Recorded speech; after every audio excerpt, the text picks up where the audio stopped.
Assalamu alaikum everyone. This is the fifth lecture of preposition in English grammar from Oxford Practice Grammar. Last जो lecture था fourth one वो हमने इस जुमले पे ख़त्म किया था। अब है 8 expresses position and 2 expresses movement। जो पोजीशन शो करेगा उसके लिए ये जुमला लिखा गया है, Vicky was at the doctors. Vicky जो है वो डॉक्टर के पास था। ठीक है, जो 8 है वो प्रपोजिशन लगाया गया है इस विकी की पोजीशन बताने के लिए कि वो कहाँ पर है। ठीक है, और अब मूवमेंट शो करेंगे। Vicky went to the doctors. Vicky doctor के पास गया। उसका जो वहाँ जाना था, वेंट लिखा है हमने वर्ब, इससे मूवमेंट है, मूवमेंट शो होगी। ठीक है, वो चल कर गया, वहाँ पर स्टे नहीं था, रुका हुआ नहीं था, वो वहाँ पर गया। उसके जाने की खबर दे रहे हैं, इसलिए उसकी जो मूवमेंट शो हो रही है, इसलिए हमने टू लगाया है। क्लियर?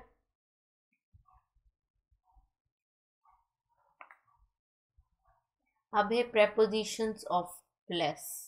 ठीक है, ऊपर लिखा हुआ है कि put in the prepositions, sometimes more than one answer is correct. For example, Sarah is getting out of the taxi. इधर एग्जाम्पल के तौर पर ये लिखा हुआ है आउट ऑफ preposition लगा के हमें दिखाया गया है कि इस तरह से आपको दूसरे सिचुएशंस में preposition पुट करना है। फर्स्ट है David is going up the ladder.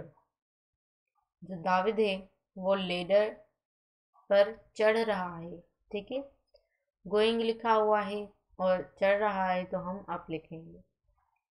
अगर यहाँ पर गोइंग की जगह कमिंग होता और ये नीचे आ रहा होता तो हम कमिंग डाउन लिखते।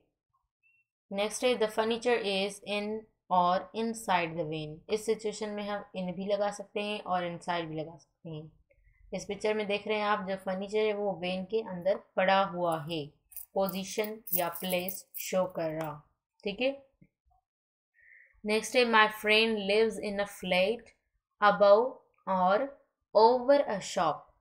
मेरा जो दोस्त है वो फ्लैट के ऊपर वाले घर में, मतलब ऐसे एक ऐसे फ्लैट में स्टे कर, इस एक ऐसे फ्लैट में रह रहा जो एक शॉप के ऊपर है। ठीक है, इससे होता है ना, जो मार्केट्स होते हैं या मॉल्स होते हैं या रोड होता है, रोड पर जो शॉप्स होते हैं उनके ऊपर घर बने हुए होते हैं। तो मेरा जो दोस्त है वो एक ऐसे फ्लैट में रहता है जो एक शॉप के ऊपर है, तो हम इस सिचुएशन में अबव या ओवर दोनों लगा सकते हैं। नेक्स्ट है the boss is coming along the corridor. जो बॉस है वो कॉरिडोर के अलोंग में आ रहा, यानी जिस डायरेक्शन में कॉरिडोर है उसी डायरेक्शन में बॉस आ रहा, वहाँ से आ रहा। ठीक है, तो इस सिचुएशन में हम अलोंग लगाएंगे। नेक्स्ट है there is a garage next to the house. इस सिचुएशन में हम नेक्स्ट टू भी लगा सकते हैं, बाय भी लगा सकते हैं, बिसाइड भी लगा सकते हैं। लास्ट लेक्चर में मैंने बताया था कि बाय और बिसाइड का डिफरेंस। जो पास्ट में जो हमने मतलब ग्रामर थी उसमें हम बाय यूज़ करते थे, अब मॉडर्न ग्रामरियंस के मुताबिक बिसाइड यूज़ करते हैं। बिसाइड जो है वो इस बाय का मॉडिफाइड फॉर्म है। ठीक है, इससे लिया गया है, ड्राइव किया गया है। There is a garage next to the house. इधर गैरेज है, ये हाउस है। ठीक है, उसके साथ ही गैरेज और गैरेज है और हाउस के साथ ही है, तो हम नेक्स्ट टू भी लगा सकते हैं, बाय भी लगा सकते हैं, बिसाइड भी लगा सकते हैं। ठीक है, उसके बिसाइड में है। नेक्स्ट है we walked around the lake.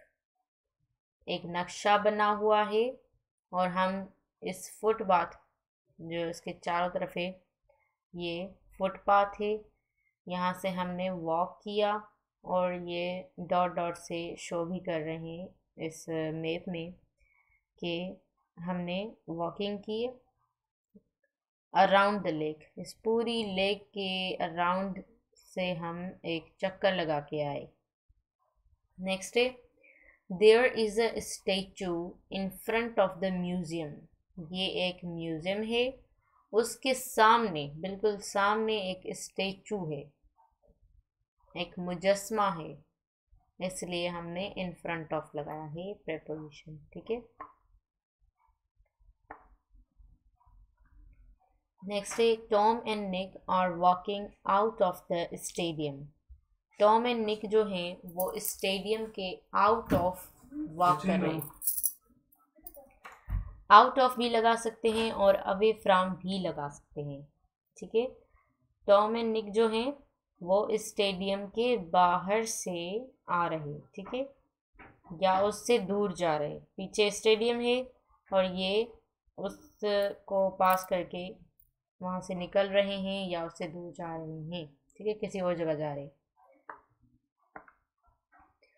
Prepositions of place, इधर जुमले हैं, उनमें दो दो वर्ड्स दिए गए हैं, उनमें से हमने बताना है कि कौन सा करेक्ट प्रेपोजिशन है। Complete the conversations, choose the correct preposition. Vicky, I felt really afraid when I was walking home, यहाँ पर फ्रॉम लगेगा या ऑफ लगेगा। इन्होंने एग्जाम्पल के तौर पर एक हल करके दिया है, ऑफ को कट कर दिया है, इट मीन्स कि यहाँ पर फ्रॉम लगेगा। विकी बोल रहा कि मुझे बहुत खौफ हुआ, I felt really afraid when I was walking home from the club, जब मैं घर क्लब से घर जा रहा था तो मुझे एक खौफ महसूस हुआ।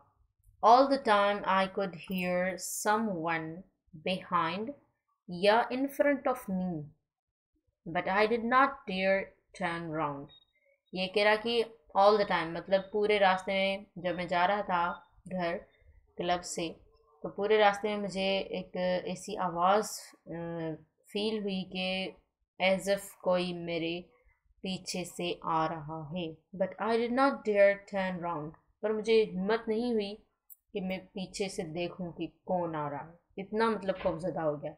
तो सिचुएशन में दो प्रेपोजिशंस लगाए हुए हैं, बिहाइंड और इन फ्रंट ऑफ मी, तो जाएगा बात है इन फ्रंट ऑफ होता कोई पर्सन तो उसे खौफ थोड़ी होता, वो तो उसे देख लेता, उसे ज़्यादा खौफ ना होता। उसके पीछे आ रहा था इसलिए हम बिहाइंड लगाएंगे, उसके पीछे आ रहा था तभी उसे इतना खौफ हुआ। रचेल उसे कह रहा है I expect you were imagining it, Rachel कह रहा उसे मुझे लगता है, मुझे उम्मीद है कि ये तुम्हारा ख्याल था, तुम तसव्वुर कर रहे थे, ऐसा ऐसा बाकी कुछ नहीं था। विकी कह रहा नो आई वॉज नॉट, नहीं ऐसा नहीं है, I saw him after I had come in across या थ्रू द गेट, इधर अक्रॉस लगाएंगे या थ्रू लगाएंगे। मैंने ऑलरेडी पेंसिल से टिक मार्क्स लगा दिए हैं कि इधर थ्रू लगेगा। कह रहा कि नहीं ऐसा नहीं है, I saw him after I had come through the gate, in come in cross नहीं लगेगा, कम थ्रू। ठीक है, जब मैं गेट से ही निकला तो तब से ही मुझे ये ऐसा फील हो रहा। He was wearing a long black coat that came down well below his knees, मतलब उसे कुछ ऐसा फील हुआ कि कोई पर्सन था जो उसके पीछे आ रहा था ऑल द टाइम, और उसे एक लॉन्ग ब्लैक कोट पहना हुआ था जो उसके नीज से भी नीचे था। ठीक है, बिलो, अंडर तो नहीं लगा सकते ना। Daniel you know Adam don't you, Daniel कह रहा कि तुम आदम को जानते हो, वो कह रहा या नहीं। ही इज़ वेरी स्ट्रेंज, वो स्ट्रेंज है। He walked right past me yesterday, यहाँ पर हम पास्ट लगाएंगे। ठीक है, yesterday as I was coming down the stairs but he did not say hello, Daniel उसे कह रहा कि तुम आदम को जानते हो या नहीं, वो बहुत स्ट्रेंज है। ही वॉक्ड राइट पास मी, कल वो बिल्कुल मेरे सामने से गुजर गया As I was coming down the stairs, जब मैं सीढ़ियों से नीचे उतर रहा था, but he did not say hello. उसने मुझे सलाम भी नहीं किया, ग्रीटिंग भी नहीं किया. मैथ्यू कह रहा, the other day he was sitting opposite me at lunch. Matthew कह रहा कि दूसरे दिन ही वो मेरे सामने ही बैठा था लंच पर.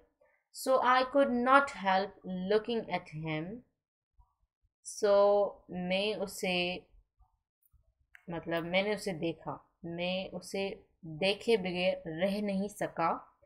आई सेड हेलो, मैंने उससे हेलो कहा, सलाम किया. But he did not speak, पर उसने बात ही नहीं की.